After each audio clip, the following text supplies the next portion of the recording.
what you are saying is that, is it not a shame that investors will look and say the president of Nigeria has certificate problem?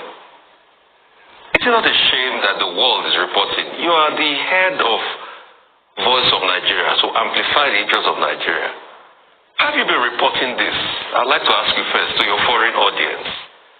It's not a thing of a shame? And is that not supposed to be the bulk of the conversation rather than matters that people will judge you to be a meddlesome interloper for? And let me get the facts right for you.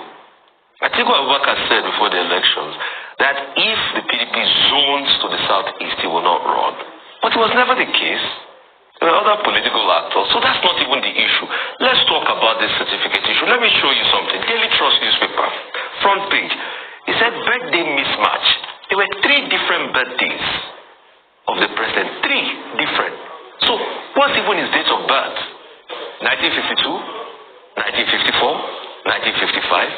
Isn't that enough to talk that we don't even know the date of birth? Gender error? Female or male? What's the gender? Unanswered questions, and also the events at the deposition. I think those are the substantive issues here. Those are the issues that are preventing investors from coming.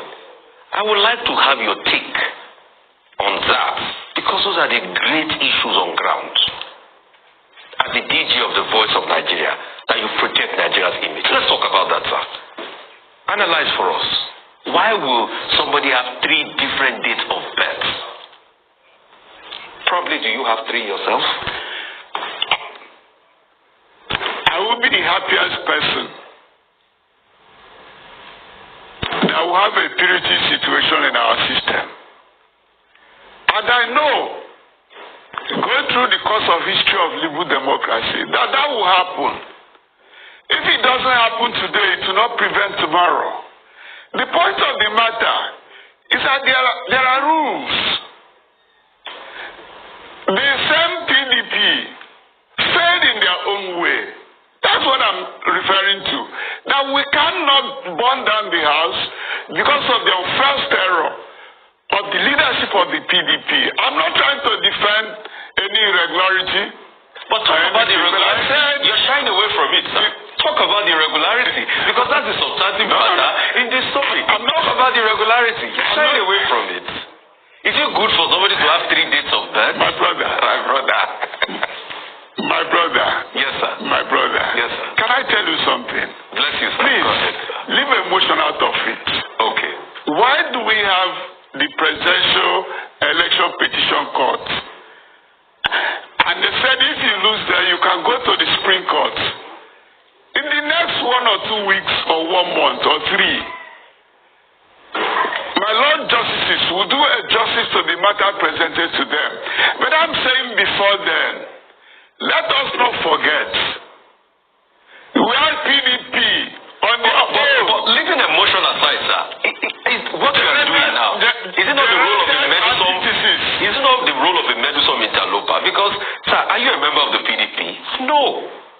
The substantive matter on ground is this discrepancy that we discovered in America.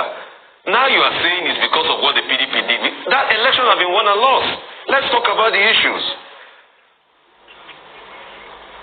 If I might cast your mind back, you might not be there.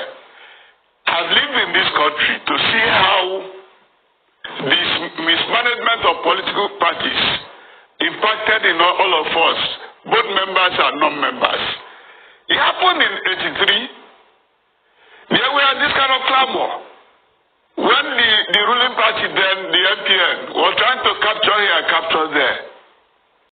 Wow, God bless Rufai. This is the reason why they hate this guy. This is exactly why they hate him. You can imagine, they are talking about the discrepancies, they are talking about the birthday mismatch, and this man is talking about a PDP. He knows what he's doing, you know.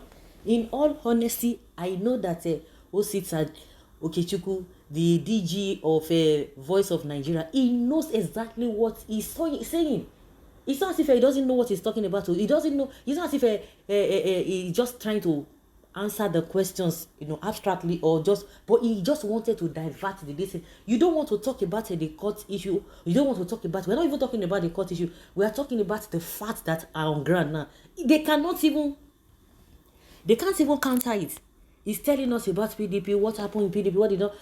That is not what we are talking about. Like Rufai said, election has been won and lost. So what is this whole thing? They know exactly what they are doing. They know, say, breeze don't blow, wind, I be the foul yash don't open. Breeze don't blow.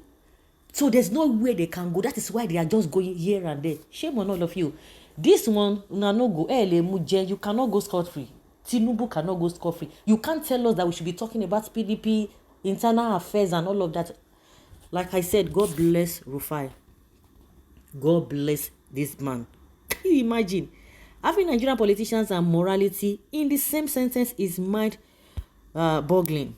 It is so sad to see that our old men have lost every bit of honesty. What has PDP convention got to do with Tinubu certificate saga? The thing tire me. Does it mean grey hair is no longer wisdom in Nigeria? Very unfortunate for Nigeria as a country. Our problem in Nigeria is that we don't have elders that can speak the truth. When they begin to tell them, it's not a old age, is not a. It's supposed to come with it's supposed to be a blessing and come with wisdom. But these elderly people, can you just, oh my God, it's so shameful.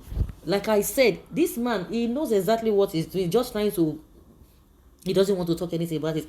And you know, one of the statements he made was that they ought to have settled this thing has been a long time. Oh my God, these men are so bloody corrupt. We have a crook who forged a certificate, yet this fellow is talking about PDP non-issues. Thank you, Rufai, for attempting to keep this man on the issue. Listen to his reasoning, the reasoning of a professor. Everything is all wrong. Mr. Osita is typically epitomizes the stage of Nigeria, unjust and corrupt political elites, compromised mainstream media houses. Thanks, Arise TV, for doing this for Nigerians. We appreciate you all. This is the head of Voice of Nigeria. The country is finished. The country is finished. Listening to this man is like listening to the just PEPT judges. Exactly, those ones, they were just fumbling, talking nonsense. Like one of the judges or whether the justices, that woman was just talking like a market woman. She Ashirun Wotitubai. Rufai, the man on fire. The fear of Rufai is the beginning of knowledge. This man encapsulates the title of late Professor Chinya Achube's book, The Trouble with Nigeria. This is the funniest interview in recent times.